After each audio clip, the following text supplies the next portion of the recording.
Ayan guys, papunta tayo doon. Magpapalipad tayo sa gamit yung pickup. Papasunod din natin sila sa pickup. Ayun yung isang mao natin nasa likod.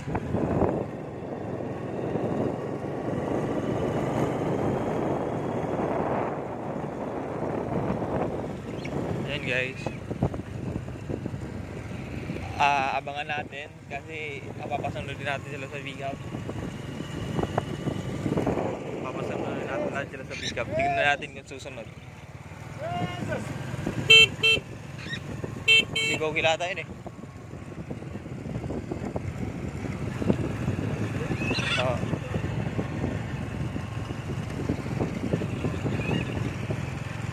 Ayan guys, malapit na tayo doon sa dulo. Abangan na lang natin.